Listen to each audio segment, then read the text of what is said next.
और इस बीच बड़ी खबर आ रही है, पंजाब में पीएम की सुरक्षा में हुई चूक के मामले में बड़ी खबर। सूत्रों के मुताबिक केंद्रीय गृह मंत्रालय की टीम थोड़ी देर में फिरोजपुर पहुंचने वाली है, जहां वो डिप्टी कमिश्नर के साथ मीटिंग करेंगे। और अब ये समझने की कोशिश हो रही है कि आखिरकार चूक कहां रही, किस लेवल पर रही, इसीलिए जांच अब आगे इस दिशा में बढ़ रही है। तो सुरक्षा में चूक के मामले में एमएचए का ये एक्शन थोड़ी देर में बताया जा रहा है, पहुंचने वाली फिरोजपुर ये टीम और वहां पर डिप्टी कमिश्नर के साथ मीटिंग होगी और ये समझा जाएगा कि आखिरकार क्यों ये जानकारी पहले नहीं दी गई कि वहां पर प्रदर्शनकारी बैठे हैं, क्यों प्रधानमंत्री नरेंद्र मोदी का रूट डाइवर्ट नहीं हुआ। अगर प्रदर्शनकारी वहां पर मौजूद थे तो उन्हें हटाने की कोशिश क्यों नहीं हुई प्रधानमंत्री नरेंद्र मोदी के पहुंचने से पहले, क्योंकि उसका रिहर्सल 4 जनवरी को भी उस रूट का हो चुका था और बावजूद इसके वहां पर प्रदर्शनकारी बैठे थे। ये जानकारी मिली कि रूट पूरा क्लियर है। जब फ्लाईओवर पर प्रधानमंत्री नरेंद्र मोदी का काफिला चढ़ गया, उसके बाद ये जानकारी कि वहां आगे प्रदर्शनकारी हैं, जिसके बाद प्रधानमंत्री नरेंद्र मोदी को 20 मिनट वहां इंतजार करना पड़ा। पंजाब में प्रधानमंत्री नरेंद्र मोदी की सुरक्षा में सेंधमारी का मामला लगातार गर्माता जा रहा है। केंद्रीय गृह मंत्रालय ने इस मामले में पंजाब सरकार से रिपोर्ट मांगी थी। कल रात सौंपी गई रिपोर्ट में पंजाब सरकार ने किसानों के हंगामे को अचानक हुआ प्रदर्शन कहा। वहीं आज इस मामले में सुप्रीम कोर्ट में सुनवाई होनी है। कल राष्ट्रपति ने इस मामले पर चिंता जाहिर की थी, जिसके बाद पीएम ने राष्ट्रपति से मुलाकात की, अपने पंजाब दौरे की जानकारी दी।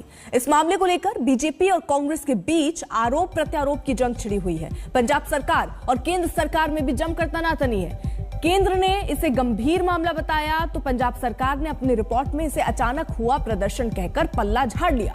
पंजाब और केंद्र दोनों ने अपनी अपनी जांच कमेटी भी बना दी है। जाहिर है जांच को लेकर भी तनातनी और बढ़ेगी।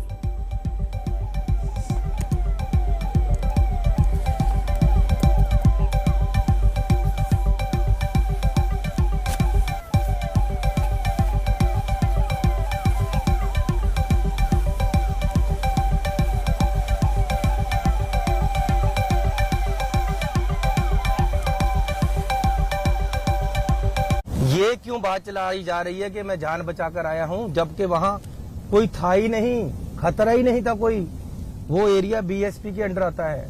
इन्होंने 15 किलोमीटर से 50 किलोमीटर कर दिया, उसके अंडर है बीएसएफ के। दूसरा, वहां एसपीजी थी, टोटल कंट्रोल एसपीजी कर रही थी।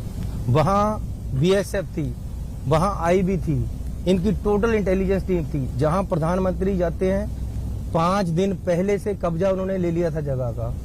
वहां जितना कंट्रोल था वहां, अरे सुनो, वहां सेंटर का कंट्रोल था, पंजाब का नहीं था। तो अगर होती है, अरे जिम्मेवारी ये क्यों नहीं बोलते कि एसपीजी का फेल्योर है, ये क्यों नहीं बोलते कि दिल्ली इंटेलिजेंस का फेल्योर है, ये क्यों नहीं बोलते प्रधानमंत्री की सिक्योरिटी का फेल्योर है। खाली एक जो हमारे सिपाही इनको सुपुर्द किए हुए थे उनका फेल्योर है, ये क्यों? लैप्स जो हुआ है, कमी जो बरती गई, जानबूझकर प्रधानमंत्री की सुरक्षा को जो भंग किया गया, उसकी जिम्मेदार पंजाब की अपनी प्रशासन और कांग्रेस की उनकी अपनी सरकार है। तो सुरक्षा भंग हुई, वो मात्र एक नेता की सुरक्षा भंग नहीं हुई, एक इंस्टीट्यूशन की सुरक्षा भंग हुई। आज जो देश में आप आक्रोश देख रहे हैं, कल से देश में जो माहौल देख रहे हैं, वो एक व्यक्ति विशेष के लिए नहीं है, वो एक प्रधानमंत्री जो राष्ट्र की धरोहर है उनके लिए है। और आपको ये भी स्वीकार करना होगा कि एक सेंसिटिव स्टेट में इस प्रकार की सुरक्षा का भंग होना कितने बड़े खतरे की घंटी है। 2 सहयोगी इस वक्त साथ हैं। कमलजीत हमारे साथ मौजूद है चंडीगढ़ से, संजय शर्मा दिल्ली से हमारे साथ हमारे सहयोगी मौजूद है। कमलजीत का रुख कर लेते हैं। कमलजीत, फिरोजपुर देखिए टीम भी पहुंचने वाली, वो टीम कब तक पहुंचेगी और किस तरीके से अब जांच कहां चूक रही इस दिशा में बढ़ रही है? देखिए, गृह मंत्री ने कहा है कि इसमें रिस्पॉन्सिबिलिटी फिक्स की जाएगी और उसकी वजह से उन्होंने 3 मेंबर पैनल बनाया है, जिसमें सुधीर सक्सेना का नाम है जो कि स्पेशल सेक्रेटरी इंटरनल सिक्योरिटी हैं, बलबीर सिंह है जो कि आईबी से हैं, उसके बाद हम देख रहे हैं कि एस सुरेश हैं जो कि एसपीजी से हैं। तो 3 अलग अलग महकमे हैं जो गृह मंत्री मंत्रालय को लेकर हैं, एसपीजी को लेकर हैं और अगर हम बात करें इंटेलिजेंस ब्यूरो को लेकर हैं। जी ठीक है। संजय हमारे साथ है, नेटवर्क चला गया, कमलजीत से एक बार फिर से कनेक्ट करने की कोशिश करेंगे। संजय, यहां पर देखिए ये है कि कुल मिलाकर अब जांच, यहां पंजाब सरकार अपने लेवल पर जांच करा रही है, गृह मंत्रालय अपने लेवल पर जांच करा रहा है, लेकिन संभावना ये भी दिख रही है कि अब जांच को लेकर भी संघर्ष होगा आगे। फिलहाल जांच और विवाद को लेकर जो रास्ता है वो एक ही ओर जाता हुआ दिखाई दे रहा है कि क्या पंजाब में विधानसभा चुनाव राष्ट्रपति शासन के तहत होंगे। लेकिन इस बहस से अलग हम सुप्रीम कोर्ट में जो मामले की सुनवाई होनी है अब से कुछ मिनटों बाद ही 10:30 बजे चीफ जस्टिस की बेंच इस मामले की सुनवाई करेगी, जिसमें जस्टिस सूर्यकांत और जस्टिस सीमा कोहली भी हैं।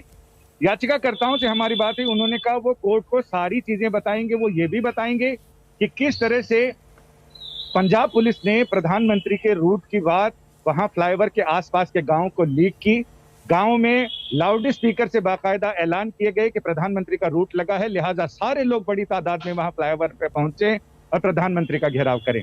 ये सारी चीजें हैं। इसके साथ ही जो याचिका दायर की गई है, याचिका में यह कहा गया है कि प्रधानमंत्री जैसे एक संस्थान, उनकी सुरक्षा में चूक होना ये गंभीर मसला है, लिहाजा कोर्ट प्रायोरिटी पे इसकी सुनवाई करे। और कोर्ट ने यह कह दिया कि कल ही ये कह दिया था कि पंजाब सरकार को याचिका की एक प्रति दी जाए, ताकि पंजाब सरकार जब सुनवाई के समय शुक्रवार को सुनवाई हो तो पंजाब सरकार पूरी तैयारियों से आए और ये बताए कि जो कंसर्न याचिका में बताए गए हैं उनको लेकर पंजाब सरकार क्या कहती है।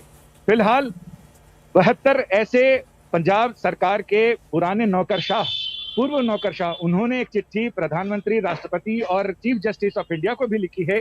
उस पर भी चर्चा हो सकती है, लेकिन बड़ी चर्चा इस पर होगी, बड़ी सुनवाई इस पर होगी कि पंजाब में बुधवार को जो कुछ हुआ उसे लेकर सुप्रीम कोर्ट प्रायोरिटी पर सुनवाई कर रहा। आज सुनवाई के लिए मामलों में पहला मामला चीफ जस्टिस की कोर्ट में यही है। और ठीक 10:30 बजे जब सुप्रीम कोर्ट हालांकि वर्क फ्रॉम होम मोड में आ गया है फिर से एक बार, और तीनों जज अपने अपने घरों से सुनवाई के लिए जुड़ेंगे और साथ ही इसमें जो दलीलें दी जाएंगी पंजाब सरकार का जो जवाब होगा वो वाकई दिलचस्प होगा। ठीक है, आप जरा रहिए साथ। कमलजीत एक बार फिर से कनेक्ट हो गए, उनसे भी सवाल लूंगी, लेकिन इस बीच जुबानी जंग किस तरीके से अब छिड़ चुकी है, जरा वो सुनिए। उन्होंने बाई एयर का फैसला किया तो ग्राउंड का फैसला क्यों किया? अगर एक्चुअली क्या बात है, वहां रैली रखी गई थी, 70,000 कुर्सी लगा दी, 700 बंदा पहुंचा, खाली कुर्सियां दिख रही थी, तो वापस तो 10 किलोमीटर आगे से भी जाना था, तो 10 किलोमीटर पीछे से निर्णय ले लिया कि वापस चले। हम सम्मान में बुक्के लेकर खड़े थे, हमने जो हमें ड्यूटी मिली वो की है, लेकिन ये कहना कि पंजाब सरकार की गलती है या पंजाब पुलिस की गलती है, ये गलत है। प्रधानमंत्री उस वक्त उस फ्लाईओवर पर कब उपस्थित होंगे, ये सिर्फ और सिर्फ लोकल पुलिस जो कोऑर्डिनेशन कर रही थी, रूल के हिसाब से उनको पता था, प्रशासन को पता था। किसने बताया उन लोगों को? जो मैंने कल भी कहा, पॉलिटिकल इंस्ट्रूमेंट्स थे जिनकी मंशा थी कि वो प्रधानमंत्री की सुरक्षा को भंग करें। किसने कहा था उनको उस वक्त वहां उपस्थित होने के लिए? किसने प्रोटोकॉल सिक्योरिटी का फॉलो नहीं किया? क्यों डीजीपी ने कहा कि पूरा रूट क्लियर है? इस सवाल का अभी तक जवाब नहीं मिला है। अब देखिए, पीएम की सलामती के लिए हरियाणा के सीएम मनोहर लाल खट्टर भी पूजा पाठ कर रहे हैं। एमपी यूपी के मुख्यमंत्रियों की तर्ज पर आज खट्टर ने भी चंडीगढ़ के मंदिर में पीएम की लंबी उम्र के लिए कामना की।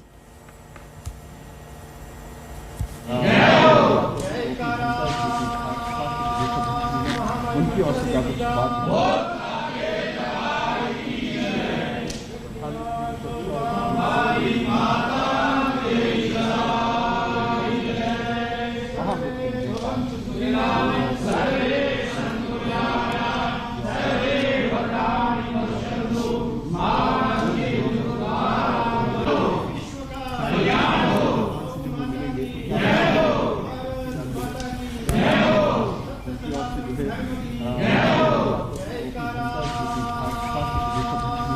उनकी ओर से क्या कुछ बात।